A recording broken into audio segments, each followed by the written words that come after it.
What's up, guys? Today we're taking a look at the Princess Adora figure from Masters of the Universe Classics from Mattel. Alright, here she is, and I'm not going to go over packaging, like I've said in other reviews, just because it's a standard MOTU Classics package. There's really not anything to show.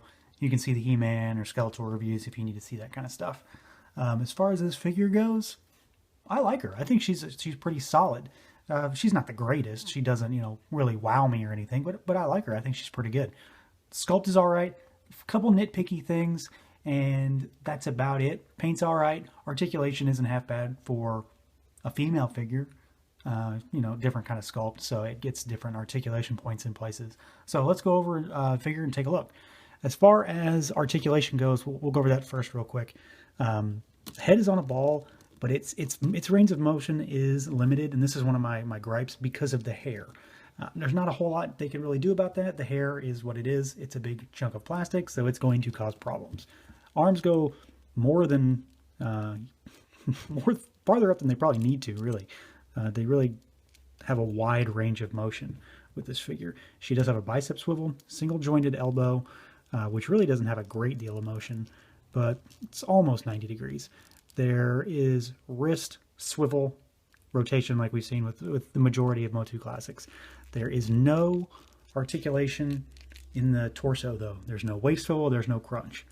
Legs can go out almost 90 degrees. They can go forward. They have the capability of going forward farther, but this piece here will hinder that range of motion. And they go back further than they go forward. We have got thigh swivel, like usual. We have got a single jointed knee. There is a boot cut, and then there is a hinge at the foot, and then there's also a rocker, but it is the ugliest kind of joint. So you can see all of it's exposed. The big peg there, it's just ugly. I don't care for it. It does help with range of motion, but it's just not pretty to look at. As far as paint goes, where it is applied, it's pretty solid. I don't have any issues. Her eyes are straight, facing forward. We've got painted eyebrows, painted lips, painted teeth, and then the hair is yellow. Face is, skin tone for the character. We've got molded kind of off-white plastic, molded red plastics, and then the skin tone for the legs.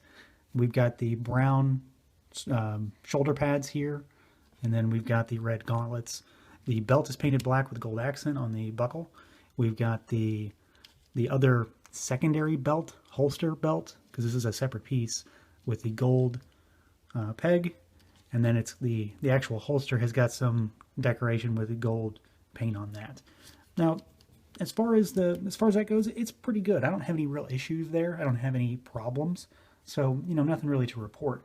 The only thing that I don't like, and it's a problem with the sculpt, maybe not a problem, but just a thing, is that her face is just kind of vacant. Like there's not a lot of expression there, and that kind of happens with MOTU Classics figures with humans, at least, is that you'll get a face, and the sculpt is pretty solid, but it's just it's for what it is. She just is just kind of staring off into space. Now, as far as the overall sculpt, pretty good.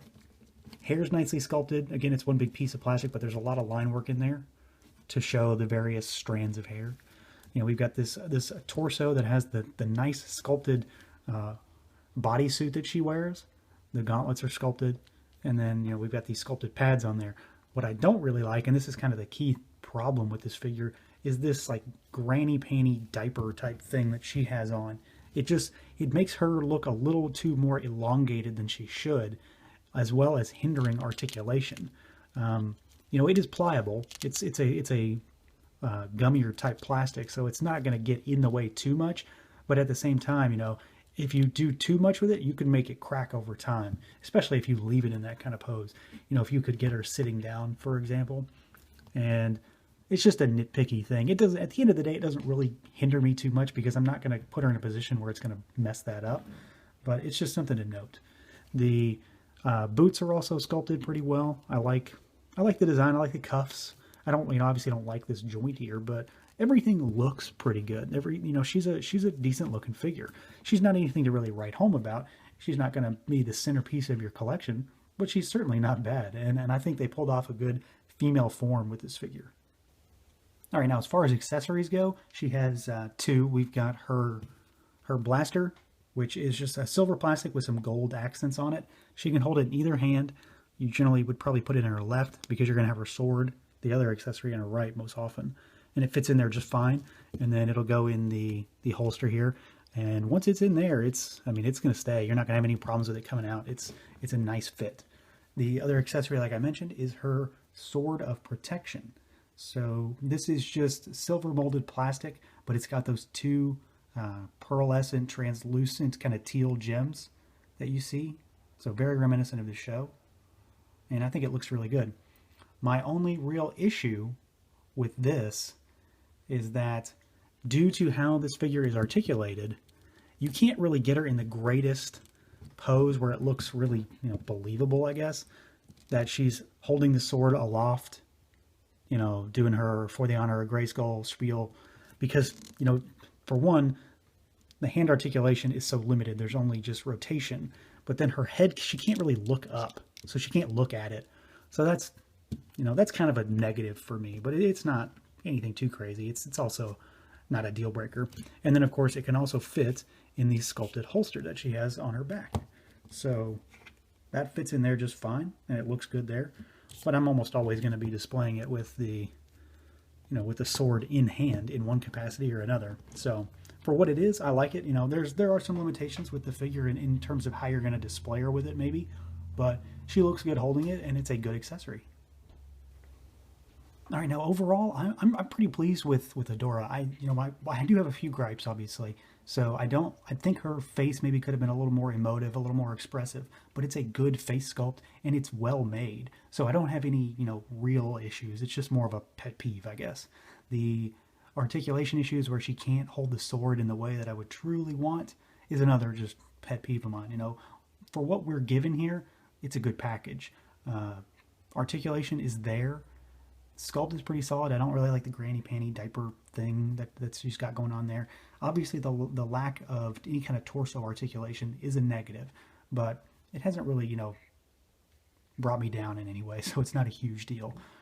She's not the greatest figure. She's not the worst figure either, and she's a pretty good representation of what Adora looks like. So you can't go too wrong with her. It's just, it is what it is. It's a female figure. It's a different buck. It's got its limitations like any other. So I am pretty pleased with her, though. I think she does look like the character. So that on its own is a selling point, and she's a welcome addition to the MOTU family. So that's going to do it for this one, everyone. As always, stay tuned for more reviews. Feel free to like, comment, subscribe, and share. And until next time.